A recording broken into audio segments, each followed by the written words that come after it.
So bandages are worn for two reasons. One is due to an injury or harm, to prevent a harm or to have a recovery. And other type of bandages are worn if you see people work with wires, they wear bandages. Or they work with glass, they wear bandages, right? Or they work with knives, blades, they wear bandages. So they don't get cut. These bandages is not what we are talking about. We are not talking about bandages you wore because you work with glass or you work with I don't know, fire, or you work with whatever you done to plaster your hand because of your work or any other reason.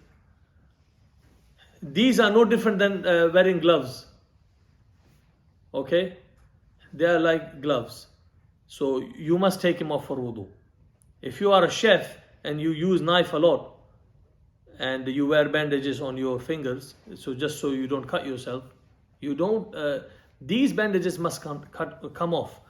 Which bandages are we talking about? We are talking about bandages put on due to an injury, due to a cut, due to a wound, due to a valid medical reason. And then these bandages are of two types. Those which are easily removed and it doesn't harm the wound, and those which are hard to remove, even if it doesn't harm the wound, it's hard to remove, or it harms the wound. It delays the recovery. So let's go through this issue. So the bandages in general, when you have a cut or a wound, or a valid health reason for wearing a bandage, so you are allowed to wear them and wipe over the wound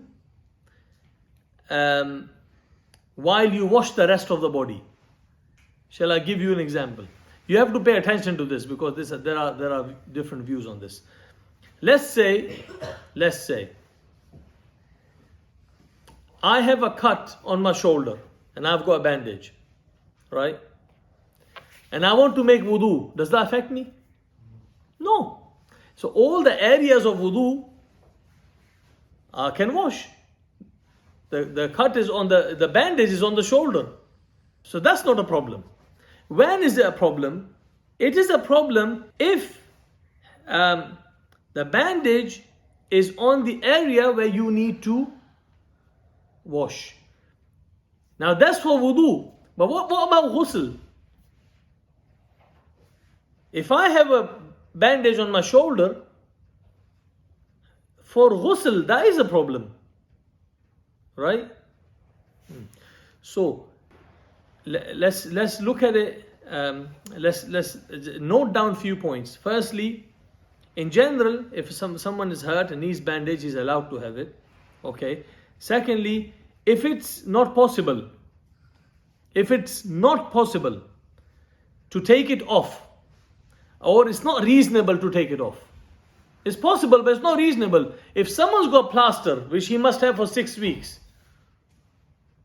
right? The possibility of taking off is there. But it's not reasonable to go for every salah and ask the doctor to cut it off, and then it's not reasonable. But if you have a doctor at home, maybe you can do it yourself, but it's not reasonable. So if it's not possible to take it off, or if it's not reasonable to take it off, or you fear that washing increases the wound, or increases the harm, or increases the recovery time, or increases the pain, or increases infection, in any case, you may wipe over the bandage and not wash the part where the bandage is. Am I going too fast? Good. Okay. What is the problem with bandages? Sometimes the bandage, look, you hurt your wrist and the bandage covers all your arm. So sometimes the bandage covers bigger area than the wound.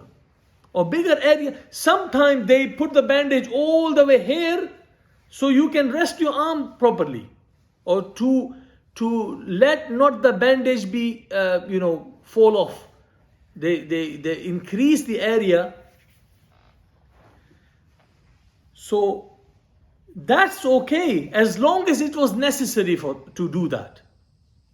Because one may say, well, I only had injury on my wrist, but the bandage I have is all the way up to my elbow. So it makes sense to wipe over my area of the wrist. But why am I wiping over? Because that bandage was necessary to keep this bandage in place, or your hand safe overall. That's okay.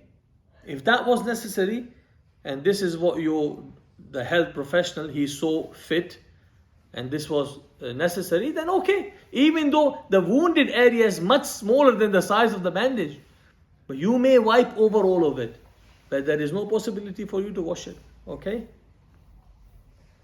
But the problem comes in madhahib that when the bandage was put on and you are not in wudu. You see, the madhahib is said you can do masa on amama. They said you must be on wudu when you put the amama on. You take it off when your wudu is broken. They say if you're gonna do masa on khuffain, you must be in wudu before you want them. But normally when a person is injured, you don't take him to the wudu area. You take him to the doctor first, and they don't give him chance, and maybe he will never have chance to do wudu before he gets a bandage. But the madhahib, they differ.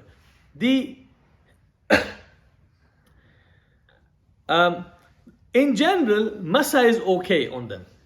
Okay, the Hanafi and the Maliki view is that even if you were not in wudu and you have had to put the bandage on, that bandage you can do masa over it, because it is not possible for a person to do wudu, and especially not everywhere wudu is available. So Malikis and Hanafis, they said you don't need to be in wudu because it is due to necessity. The Hanafis and the Malikis, they say it's not a problem. If you put a bandage on while you are not in wudu, that's fine. You can still do masa over it and your salah is fine. But the Shafi'is, they didn't take that view. And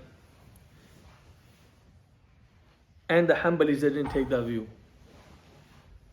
Does anyone remember from the previous lesson the mas'ala of faqid tahurain, the one who doesn't have water or sand? There were two madhahib. They said that he must repeat salah. The Shafi'is and Hanbalis. Refer back to your notes. These are the two madhahib. They are on their view that this person, he had a bandage on without having wudu.